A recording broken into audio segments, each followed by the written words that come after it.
자, 오늘 본문 말씀은 아마 여러분들도 잘 아시리라 생각합니다. 특히 기도에 있어서 우리에게 힘이 되는 말씀이지요. 삶이 힘들고 답답할 때에 위로가 되고 소망이 되는 말씀이기도 합니다. 너는 내게 부르짖으라.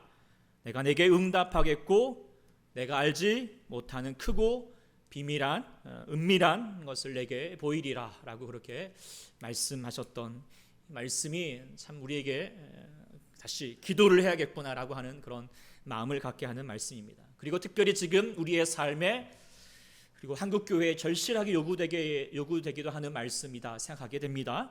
지금 우리는 부르짖는 기도가 필요합니다. 그리고 우리 하나님은 그 기도에 응답하시는 참 좋으신 하나님이신 줄 믿습니다. 그 기도에 같이 한번 나아가면서 우리 좋으신 주님을 경험할 수 있는 우리 모두가 될 수 있기를 소망합니다. 그런데 저는 이제 오늘 이 본문을 조금 더 다른 각도에서 좀 보고자 합니다. 그것은 이렇게 또 질문할 수 있기 때문이죠. 왜 하나님은 우리에게 꼭 부르짖는 기도를 원하시는가? 그냥 알아서 해주시면 안 될까? 지금 우리의 힘듦과 이 답답한 현실을 모르시는 것도 아니실 터인데 주님이 잘 아시면서 왜 그렇게 부르짖어야지 응답하신다라고 말씀하시는 건가?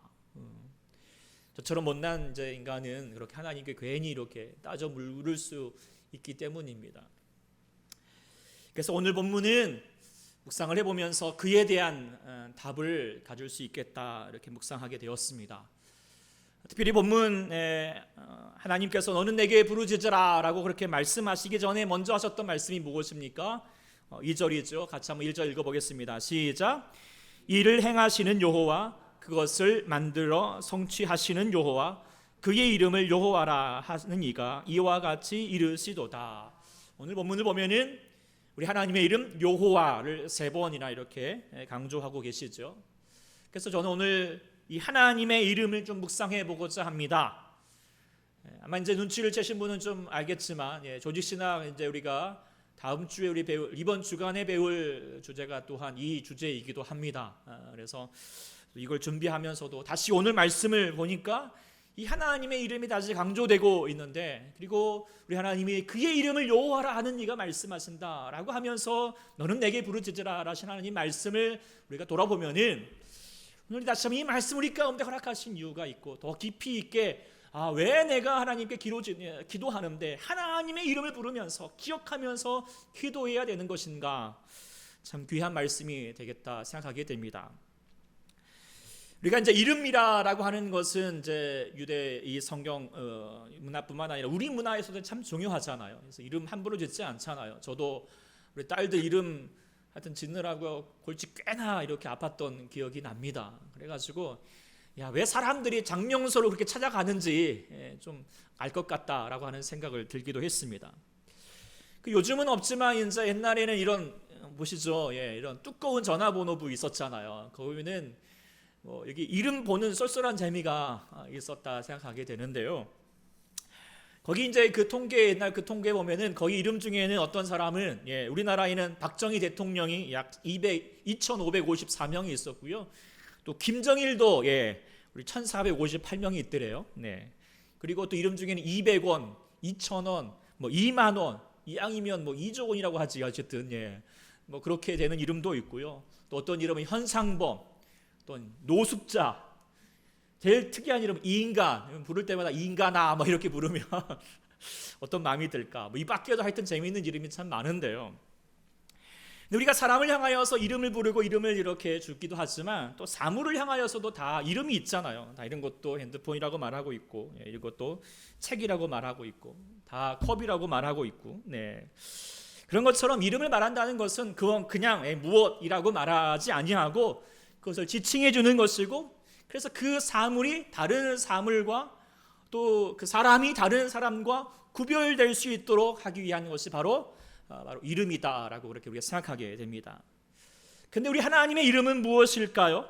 그러니까 이제 물론 뒤에 지금 야훼라고 되어 있지만 사실 원래 하나님의 이름은 없습니다. 우리가 하나님이라고 그렇게 부르는 이 이름이라고 하는 것은 제가 목사라고 하는 타이틀을 가지는 것처럼 일반 명사이지 고유 명사의 이름이 아닙니다. 특히 이제 성경에서는 이 하나님이 엘이라고 하는 히브리어로 되어 있기도 하고, 또 신약에서는 데우스라고 하는 이름도 되어 있지만, 이것도 다 이제 고유 명사가 아닌 그냥 일반 명사일 뿐입니다. 우리가 이제 보통 신화들을 보면은 많은 신화들이나 종교들이나 다 신들이 있죠. 제우스, 아프로디테, 헤르메스, 하여튼 복잡한 이름들, 수천 가지의 이름들이 다 이렇게 붙여져 있습니다. 근데 하나님의 이름은 성경에 잘 드러나지 않고, 또 창세기 이제 32장만 야곱이 하나님께 당신의 이름이 무엇입니까? 알려주세요라고 하니까 어찌하여 내 이름을 묻느냐라고 말하면서 그저 대답하지 않으셨던 모습도 볼 수 있게 됩니다. 그러면서 내 조상의 하나님이다, 야곱의 하나님, 이스라엘의 하나님, 아브라함의 하나님, 이렇게 누구의 하나님이다 라고 그렇게 하셨을 뿐입니다. 근데 우리가 묵상해 보아야 될 것은 뭐냐면, 이렇게 하나님이 이름이 없으시다라고 하는 점이 우리 하나님이 어떤 분이신가를 우리에게 잘 깨닫게 해주시는 아주 중요한 말씀이 됩니다. 아까 말씀드렸던 것처럼 모든 존재물이라고 하는 것은 그저 있는 것이 아니라 무엇으로 있기 마련입니다. 그리고 그 무엇이 무엇되도록 규명해 주는 것이 바로 무엇입니까? 바로 이름인 것이죠. 그냥 무엇이 아니라 이거는 핸드폰이야 라고 그렇게 규명해 주는 거잖아요. 이 마이크를 제가 마이크라고 부를 수 있는 것은 뭘까요? 마이크가 마이크 되게 하는 그 무엇이 있기 때문에, 그 무엇 때문에 제가 마이크를 마이크라고 부르는 거죠. 그냥 눈만 꼼빡꼼빡 하시는 이제 대강 뭔지 아시겠죠. 어쨌든, 그리고 또 우리가 기억할 것은, 내가 이것을 마이크라고 부르는 순간 이거는 다른 것과 구별됩니다. 이 마이크를 가리면 이것은 마이크가 아닌 것을 이야기하고 있는 것, 이런 전제를 또 가질 수 있게 되는 것입니다. 아무튼 이름이라고 하는 것은 뭐냐? 우리가 특정하고 그리고 규정하는 성질을 가지는 것이죠. 그렇다면 우리 하나님은 이름이 있어야 될까요? 없어야 될까요? 없을 수밖에 없다는 거예요. 왜요? 하나님은 특정할 수 없기 때문에, 규정하실 수 없기 때문이죠. 하나님은 우리의 피조물처럼 어떤 무엇으로 존재하신 것이 아니라 차라리 지으신 모든 피조물을 향하여서 너는 무엇이야, 너는 무엇이야, 그렇게 되도록 창조하셨고 그 본질과 의미와 목적을 보여주셨던 분이기 때문에 하나님은 이름을 부를 수 없다라고 하는 것입니다. 그러니 우리 하나님은 세상에 이름을 가진 이런 신들과는 차원이 다른 거죠. 격이 다른 것입니다. 이거를 이제 고대 이 문헌에 이 하나님 말씀이 이렇게 기록되었다는 자체만으로도 우리 하나님의 말씀이 그냥 기록된 것이 아니고 하나님의 말씀으로, 하나님의 그 생각으로 지어졌던 말씀이 우리가 깨닫게 되는 것이죠. 그래서 우리 하나님은 크고도 가장 크고 놀라우신 하나님이심을 우리가 이름이 없으시다는 사실을 통하여서 우리가 분명히 알 수 있게 되는 것이죠. 그런데 그렇게 하나님께서 이름이 없으시는데, 아니 또 이름이 없으셔야 될 하나님께서 우리에게 하나님의 이름을 알려주셨어요. 우리가 잘 아는 것처럼 출애굽기 3장 14절 말씀이죠. 13절부터 읽어볼 필요가 있습니다. 우리 같이 한번 읽어보겠습니다. 시작. 모세가 하나님께 아뢰되 내가 이스라엘 자손에게 가서 이르기를 너희의 조상 하나님이 나를 너희에게 보내셨다 하면 그들이 내게 묻기를 그의 이름이 무엇이냐 하리니 내가 무엇이라고 그들에게 말하리까? 하나님이 모세에게 이르시되 나는 스스로 있는 자니라. 또 이르시되 너는 이스라엘 자손에게 이같이 이르기를 스스로 있는 자가 나를 너희에게 보내셨다 하라. 아멘. 여기서 하나님의 이름을 우리가 뭐라고 말할 수 있죠? 나는 스스로 있는 자라고 하는 단어입니다. 이게 이 문장, 이 구문이 성경에서 보면 정말 중요한 문장이 될 수 있겠죠. 제가 되도록이면 이제 성서 원어를 좀 들먹이고 싶지 않은데 그래도 좀 필요가 있는 것 같습니다. 이 부분은 그래도 알아야 됩니다. 이 나는 스스로 있는 자다라고 하는 말은 예흐예, 이게 이제 히브리어는요 오른쪽에서부터 왼쪽으로 있는 겁니다. 그냥 물론 지금은 하얀 건 글씨고 검은 건 여백이다라고 생각하겠지만 어쨌든 그 밑에 거라도 보면서 예흐예 아쉐르 예흐예, 같이 한번 읽어보겠습니다. 시작. 예흐예 아쉐르 예흐예. 뭐 이렇게 이제 뭐 하도 했다. 하나님이 자신의 이름을 드러냈던 하나님의 이름이죠. 근데 이제 이 말을 축약하여서 중요한 단어만 빼가지고 했던 것을 신명내문자라고 되어 있는데요. 바로 이렇게입니다. 야훼 또는 여호와라고 그렇게 읽혀진 것이 바로 하나님의 이름이 되었습니다. 그러니까 이 앞에 예흐예 야흐예 예흐예 아쉐르 야흐예라고 하는 단어를 앞글자만 빼가지고 야훼 또 여호와라고 하는, 근데 여호와냐 야훼냐 뭐 이것을 뭐가 맞냐라고 하는 것은 역사적인 복잡한 배경들이 있어요. 이거는 뭐 근데 이게 중요한 것이 아니라 지금 하나님께서 왜 자신의 이름을 가리켜서 이렇게 이 말씀을 하셨는가라고 하는 것을 우리가 묵상할 필요가 있는 것이죠. 제가 이제 조직 강의 이제 이렇게 강의를 하면서 참고하는 책 중에 이 하나님의 이름에 대하여서 묵상할 수 있는 아주 좋은 자료가 있는 것이 바로 이 이제 김용규 우리 철학과 뭐 또 신학의 아주 대가가 있으신 우리 김용규 우리 선생님이 쓰신 신이라고 하는 책입니다. 어쨌든 보여드리기만 해도 좀 그렇죠. 이게 비계로 쓰기가 딱 좋은 책인데요. 어쨌든 이 책 안에 하나님의 이름에 대해서 정말로 참 귀하게 감동을 주는 대목이 있었습니다. 그래서 제가 이 책을 읽고 또 우리 하나님 말씀을 묵상하면서 나름 이렇게 이제 한 문장으로 이렇게 하나님의 이름을 내용을 한번 이렇게 정리를 해봤습니다. 이 문장은 이 책에도 있는 내용이기도 하지만 제가 조금 더 덧붙여서 했던 문장이었는데요. 이렇게 문장을 할 수 있을 것 같습니다. 야훼라고 하는 이름의 의미는 뭐냐면 하나님은 무엇으로 존재하지 않으시고 그저 존재하시되 그냥 존재하지 않으시고 우리에게 무엇으로 존재하신다 라고 하는 의미를 깨닫게 됩니다. 이게 뭔 말이요? 이렇게 말할 수 있겠지만 참 하나하나 그 안에 하나님의 깊은 놀라운 비밀이 남겨져 있음을 깨닫게 됩니다. 그래서 먼저 이거를 한번 이렇게 좀 하나씩 묵상해 보고자 합니다. 먼저 우리 하나님 야훼라고 하는 우리 이름의 뜻으로 묵상할 수 있는 것은 우리 하나님은 무엇으로 존재하지 않으신다는 것이죠. 이것을 먼저 말씀드렸던 것이죠. 하나님께서 이름이 없으시다라고 하는 사실을 통하여서는 무엇이죠? 우리 하나님의 이름으로 규명할 수 없고 특정할 수 없을 만큼 우리 하나님은 크고도 광대하신 분이다 라고 하는 그 무엇으로 존재하시는 분이 아니다, 차라리 무엇 되게 하시는 분이다 라고 하는 사실들을 우리가 이름 안에서 우리가 찾을 수 있어야 되고요. 그리고 두 번째 우리가 깨닫게 되는 것은 뭐냐, 우리 하나님은 뭐예요? 그저 존재하신다라고 하는 의미를 우리가 붙들을 수 있게 됩니다. 이것은 이 존재성은 야훼라고 하는 아까 그 네 문자 안에서 함축되어 있습니다.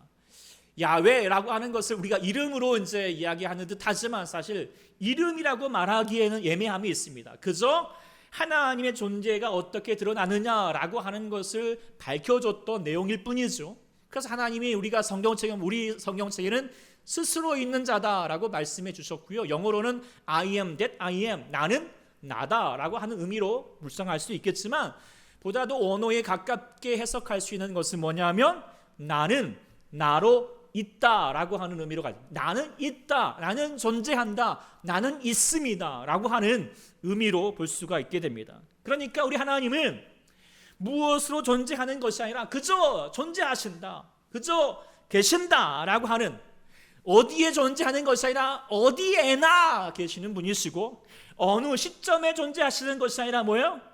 영원하도록 언제나 존재하신다, 그저 계신다라고 하는 하나님의 의미를 우리가 묵상할 수 있게 되는 것이죠. 그래서 이 하나님을 묵상하고 나니 시편 139편에도 분명히 말하고 있습니다. 내가 하늘에 올라갈지라도 거기 계신다, 수월에 내 자리를 펼치라도 거기 계신다, 내가 새벽 날개를 치고 바다 끝에 거주할지라도 거기에서도 주의 손이 나를 인도하시고 주의 오른손이 나를 붙드신다라고 고백하는 거죠. 하나님은 그저 어디나 언제나 계신다라고 고백할 수밖에 없다는 것이죠. 그 하나님의 존재하심에 대하여서 나타내는 말씀이라는 것입니다. 즉 이 말씀을 통하여서 세상의 모든 피조물처럼 존재의 물로 계시는 것이 아니라 하나님은 그저 존재 그 자체이시다는 것입니다. 이것은 피조물인 우리의 존재들과 분명히 절대적으로 격이 다른 절대적인 타자라고 우리가 깨달을 수 있게 되는 것입니다. 이 하나님이기 때문에 하나님은 하늘과 땅에 어떤 형상으로도 새길 수 없는 분이라고 말씀하셨고 그렇게 금지하셨던 이유가 바로 이 때문이죠. 의심 많은 도마가 손에 못자국을 넣어보고 이렇게 뭔가 옆구리에 찬짝을 만져봐야지 내가 인정할 수 있습니다 라고 하는 것이 아니라 믿음의 눈을 열면 우리 하나님은 굳이 만지지 않더라도, 내가 붙잡지 않더라도 우리 하나님은 어디서나 계신다는 것입니다. 우리 하나님은 누구보다도 가깝게 계시고 크게 계시고 영원히 계시는 주님, 그저 계실 주님이라는 사실들을 오늘 이 말씀을, 우리 이름을 통하여서 분명하게 드러내셨다라고 하는 것을 우리가 깨달아야 할 줄 믿습니다. 그리고 세 번째로 우리가 이제 깨닫게 되는 것은 뭐냐면, 그런데 우리 하나님은 그냥 계시지 않는다는 거예요. 계시다, 존재하시다 라고 그렇게 얘기하면 우리가 보통 이제 어떤 우상처럼 에헴 하고 있으면서 그 자리에서 나는 여기 있다 라고 그렇게 가만히 계시는 것으로 생각할 수 있겠지만, 우리 하나님은 그냥 가만히 계시는 분이 아니시다라는 것을 우리가 또 이 이름 안에서 담겨져 있습니다. 그것은 하나님의 이름에 나오는 있다라고 하는, 아까 흐예라고 하는 단어가 원래 하야라고 하는 단어에서 출발을 합니다. 근데 이 하야라고 하는 단어는 이 세상 어디에서도 있는 단어가 아닙니다. 정확하게 해석할 수 있는 단어가 아니고 또 하나님께만 붙일 수 있는 단어예요. 그래서 하야라고 하는 단어는 있다라고 하는 어떤 정지적인, 이게 여기 있다라고 하는 정지적인 의미도 갖고 있지만 역동적인 의미로 이게 있게 하다, 있게 되다, 이런 의미까지도 함께 내포하고 있는, 그래서 사실 세상의 관념으로는 성립될 수 없는 단어가 바로 하야라고 하는 단어라고 합니다. 그래서 그 하나님이 있음을 통하여서 일하는 것이 무엇인가? 일하시는 것이죠. 오늘 본문에도 분명히 말하고 있죠. 우리 하나님 어떤 하나님? 일을 행하시는 하나님, 그것을 만들며 성취하시는 하나님, 그 이름이 여호와다. 여호와는 그저 있는 분이 아니라 뭐예요? 그냥 있지 아니하고 너희들 가운데에서 일하시고 성취하시는 하나님이시다, 역동하시는 하나님이다 라고 하시는 하나님을 이야기합니다. 그 하나님은 하야, 있게 하신다, 그리고 우리 가운데 있다. 그래서 이 하야라고 하는 단어가 우리 가운데 존재하면 뭐냐면, 하야의 하나님은 뭐예요? 살아계시는 하나님, 그리고 살게 하시는 하나님이라는 의미를 또 갖게 합니다. 생명의 근원이 되시는 하나님이라는 것을 이름 안에 내포하고 있는 것이죠. 이렇게 생각해 보니까 이름 안에 참 놀라운 은혜가 담겨져 있음을, 하나님의 존재가 무엇인가를 잘 담겨져 있음을 깨닫게 되지요. 그래서 하나님 이 세 가지를 한번 종합해 보면은, 우리 하나님은 어떤 존재물처럼 무엇으로 계시는 것이 아니지만 모든 시간과 모든 곳에 그저 존재하시고 그냥 계시지 않고 끊임없이 역동적으로 존재하신다라고 하는 것을 우리가 깨달을 수 있게 됩니다. 깨닫게 되셨습니까? 물론 어렵죠. 쉽지 않습니다. 당연히 쉽지 않습니다. 만일에 이 하나님을 우리가 이해로 다 우리의 생각으로 다 이해할 수 있다면 그 하나님이 아니시죠. 우리의 생각과 우리의 사고를 뛰어넘으신 하나님이신 거죠. 그런데 그 하나님에 대해서 조금이라도 좀 비유적으로 그래도 좀 설명해 보고 싶다. 그래서 우리 하나님은 할아버지처럼 천지창조에 손가락 펴고 있는 그 하나님, 그게 하나님의 형상으로 볼 수 없다고요. 근데 어떻게 우리가 그래도 우리가 좀 이해할 수 있을까, 비유적으로 얘기할 수 있을까, 말할 수 있을 때 이 책에서 이제 이런 비유가 제게 또 와닿았습니다.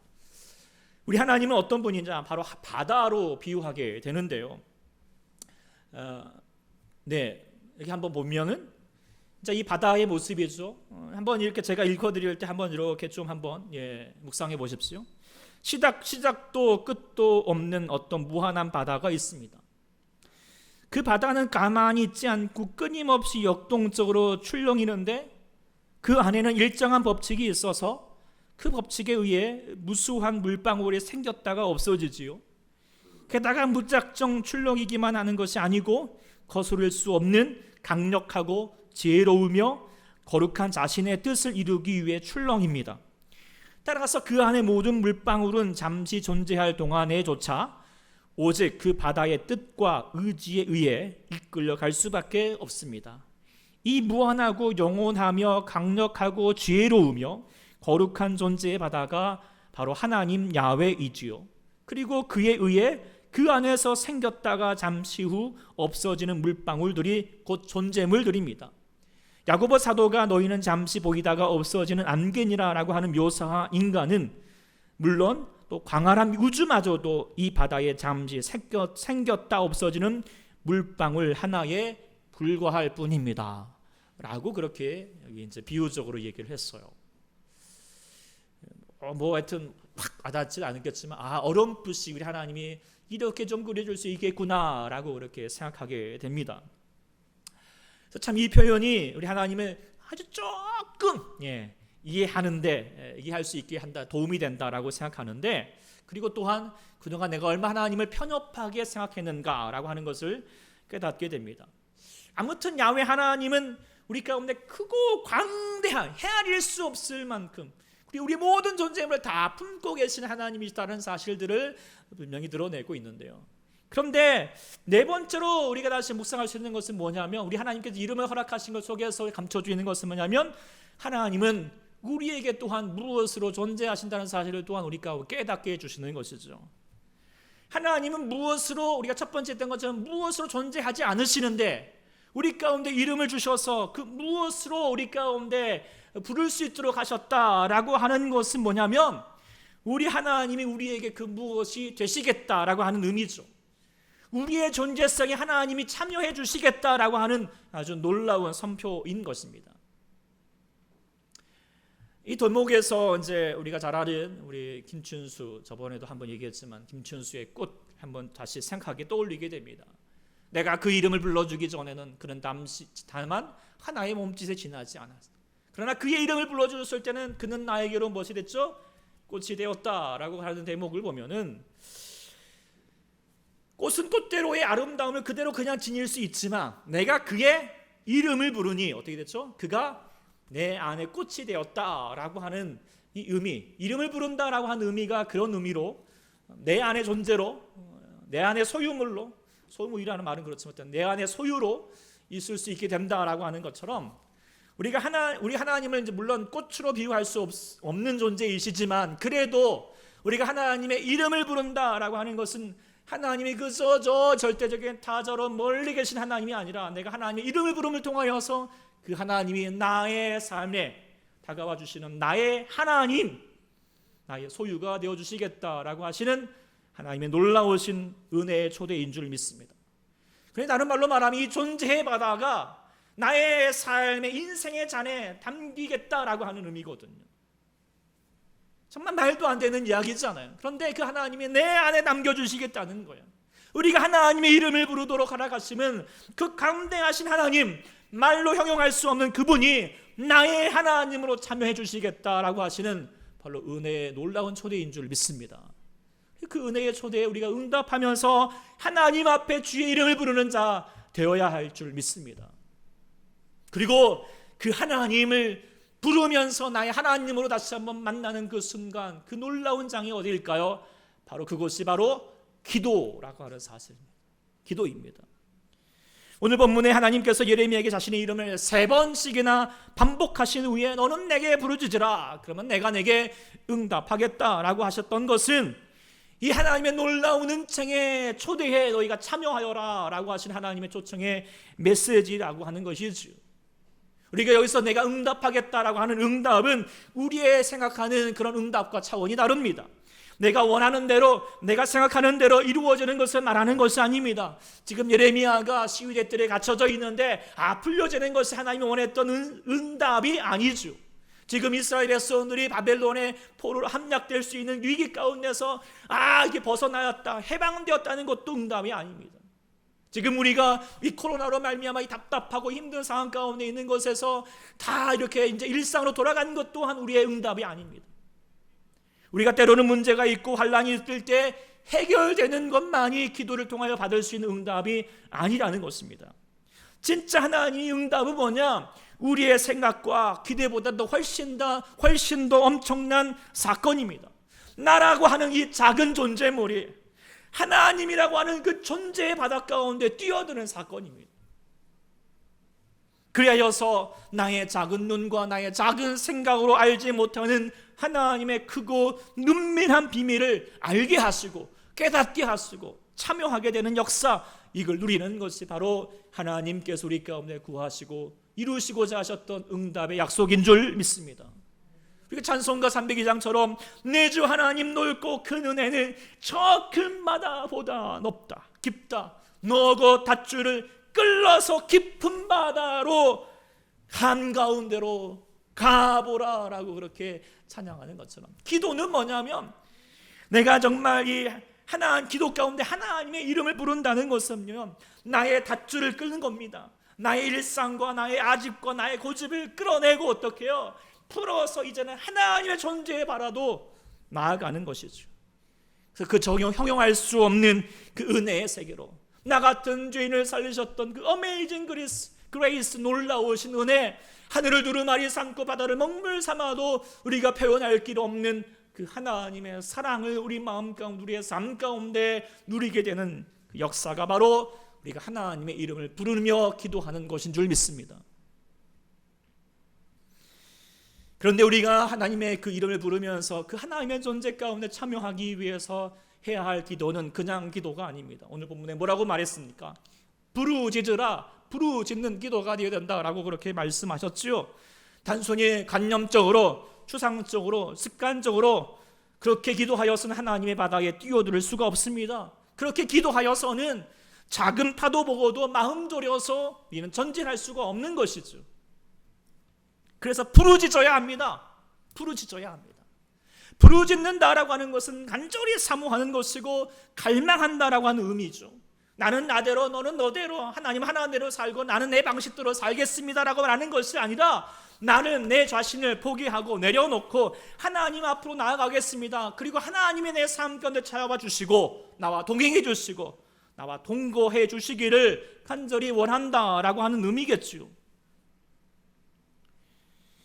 그런데 우리가 하나님을 부르기 전에 반드시 알아야 할 것이 있습니다. 하나님께서 우리가 하나님을 부르기 전에 하나님께서 먼저 우리를 부르짖으면서 찾으셨다라고 하는 사실이죠. 먼저 나와 함께 하시기 위해서 동거하기를 원하셨다라고 하는 의미입니다. 그것은 바로 영원하신 하나님께서 우리 가운데 창조하심으로 우리의 시간의 공간에 찾아오셨던 것이 하나님의 부르짖음이십니다. 또 하나님께서 자신의 이름을 부르면서 나의 이름을 부르라고 말씀하신 것도 내가 너희 가운데 나아가기를 원한다라고 하는 부르짖음이겠죠.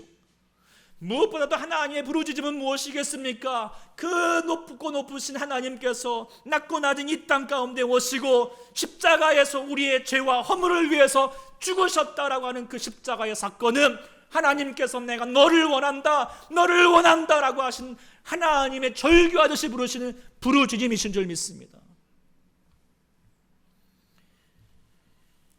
그래서 우리가 이 부르짖는다라고 하는 의미를, 그 하나님의 부르짖음의 의미를 사도 바울은 빌립보에서 한마디로 얘기할 수 있습니다. 자기 비움이라고, 케노시스라고 하는 말로 얘기할 수, 빌립보서 2장 말씀하고 있는 것이죠. 그래서 우리가 부르짖는다라고 하는 의미를 우리가 묵상한다는 것은 뭐냐면 자기의 비움과 내토되어야 된다는 것입니다. 철저히 나의 자신을 내려놓고, 그리하면 하나님께서 그에게 이름을 주신다라고 그렇게 또한 약속해 주셨던 것을 우리가 예수님을 통하여서 볼 수 있게 됩니다. 창세기의 야곱이라고 하는 그 이름은 무엇입니까? 발꿈치를 붙잡다라고 하는 의미거든요. 실제로 그는 정말 자신의 삶, 자신의 꿈, 자신의 야망을 붙잡고 사는 사람입니다. 자기 자아가 가득한 사람이었죠. 그렇지만 그의 인생은 험악한 인생이었습니다. 물론 하나님을 만난 적도 있죠. 베델에서 환상 가운데 하나님을 경험하기도 했지만 여전히 그 하나님께 부르짖는 것은 자신의 성공을 위한 기도일 뿐이었습니다. 약복한 나루토의 그 절체절명의 순간에도 그저 자신의 안전만을 붙잡고 있었습니다. 그런데 하나님께서 그의 한도뼈를 치셨습니다. 쩔뚝거릴 수밖에 없었습니다. 이제는 혼자 설 수 없습니다. 그제서야 이제는 자신이 붙잡고 있던 손을 내려놓고 자신이 마음에 가지고 있던 자기 자아를 내려놓고 하나님을 붙잡게 되는 거예요. 하나님만을 의지할 수밖에 없는 거예요. 그리고 그때서야 하나님께서 그에게 새로운 이름을 허락하셨죠. 너는 이제 야곱이 아니라 이스라엘이다 라고 말씀하셨고, 이제 너는 그때서야 이 야곱이 하나님의 존재의 바다로 창파에 배 띄어서 뛰어들 수 있는 삶을 살게 되었던 것을 우리가 알게 됩니다. 하나님은 오늘 우리에게 하나님의 이름을 부르면서 부르짖으면서 기도하기를 원하십니다. 그 무엇보다 우리 자신을 비우기를 원하신다는 것입니다. 하나님 우리를 위해서 자신을 비우셨던 것처럼 우리 또 주님 아버지 앞에 주의 이름을 부르면서 나아가는 것은, 부르짖으면서 나아가는 것은 내 자신 모든 것을 내려놓고 주님만 의지하겠다라고 하는 소원을 가지고 나가는 것이어야 될 줄 믿습니다. 그러니 내가 붙잡고 있는 거 내려놓는 여러분들 될 수 있기를 소망합니다. 만일에 내려놓지 않으면 하나님께서 야곱의 한돛뼈를 치신 것처럼, 또한 유다의 예루살렘 성전을 멸하셨던 것처럼 우리를 치실 수 있다는 하는 것입니다. 내가 붙잡고 있는 꿈일 수도 있고요, 나의 자랑일 수도 있고요, 나의 자존심을 치실 수 있습니다. 나의 아끼는 자녀를 될 수도 있고요, 건강을 치실 수도 있다는 것이에요. 하나님의 지혜를 가진 자는 치시기 전에 내려놓을 줄 알아야 합니다. 비워야 합니다. 날마다 십자가 앞에서 죽어야 합니다. 주님이 먼저 나를 위해서 죽으셨는데, 독생자 예수를 아끼지 아니하시면서 우리들의 모든 것을 위해서 내어주셨는데, 그러면서 우리 가운데 부르짖고 계시는데 어찌 우리가 하나님 아버지 앞에 얌전하게 그냥 나는 나대로 살겠습니다 라고 그렇게 나아갈 수 있겠습니까? 우리가 부르짖으면서 하나님 아버지 앞에 나를 온전히 내려놓고 주님만 앞에 나아갈 수 있는 우리 모두가 될 수 있기를 소망합니다. 진짜로 하나님의 가진 자는 뭐냐? 바로 내려놓은 거, 자기 비움, 그리고 내 자신이 죽는 거. 이것이 죽는 것이 아니다.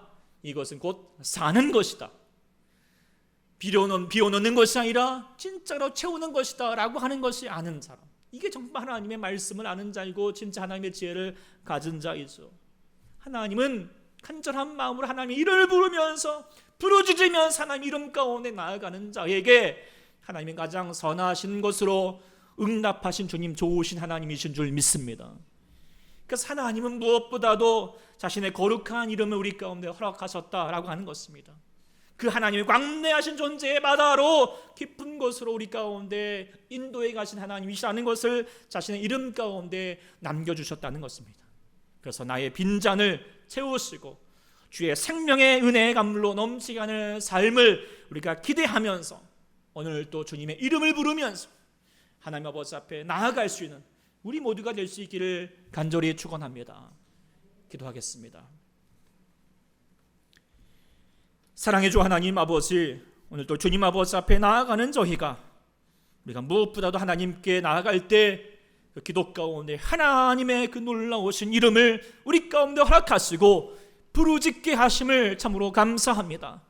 우리가 그 하나님, 놀라우신 하나님 그 이름 속에서 담겨져 있는 그 놀라우신 은혜의 사건을 붙들고 오늘도 주님 아버지 앞에 나의 아집과 나의 야망과 나의 자존심과 나의 모든 욕심을 다 내려놓고 우리의 삶에 모든 묶여져 있던 것을 풀어내고 하나님 아버지 앞에 갈급한 마음을 가지고 부르짖는 마음을 가지고 주님의 존재의 바다 가운데 나아가는 자 되게 도와주셔서 그 깊은 바다에서 헤아릴 수 없는 그 놀라우신 은혜와 사랑과 평안을 누릴 수 있는 주의 백성 되게 하여 주시옵소서.